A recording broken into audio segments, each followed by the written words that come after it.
જય ભગવાન, જય શ્રી કૃષ્ણ. ઓમ નમઃ શિવાય. આજે આપણે ધુમાવતી દેવી એનું આખ્યાન સાંભળીશું. હવે એમાં બે પ્રકારની માન્યતાઓ છે. એમાં આપણે એક લાઈન પર વિચારીશું કે એક વખત મહાદેવજી અને પાર્વતીજી એ કૈલાસમાં મહાદેવજી તપ કરવા બેઠા છે અને પાર્વતીજીને ભૂખ લાગી. એટલે ભૂખ લાગી એટલે એ મહાદેવજીને વારંવાર ઉઠાડવા માંડ્યા કે તમે ઉઠો તો આપણે ભોજન કરીએ. તો આમ વારંવાર ઉઠાડવા છતાં જે ધ્યાનમગ્ન મહાદેવજી એ ઉઠ્યા નહીં.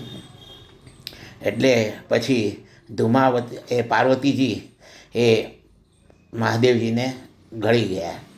હવે મહાદેવજીના ગળામાં ઝેર હતું એટલે ધુમાવતીના ગળાથી નીચે ઉતર્યા નહીં અને ઝેરના કારણે પાર્વતીજીના મોઢામાંથી ધુમાડા નીકળવા માંડ્યા.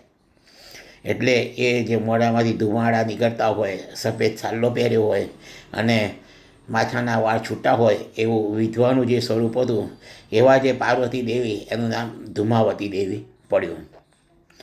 પછી મહાદેવજી એમના મોઢામાંથી બહાર આવે છે એમની યોગ માયાથી, અને પછી પાર્વતીજીને આશીર્વાદ આપે છે કે તમારી ઉપાસના કરવાથી માણસ કલ્પના બહારનું સુખ પ્રાપ્ત કરી શકશે.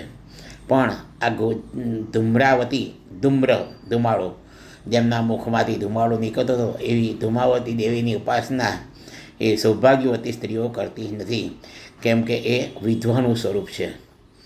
પણ ઉગ્ર ઉપાસના કરનારા સાધુ સંતો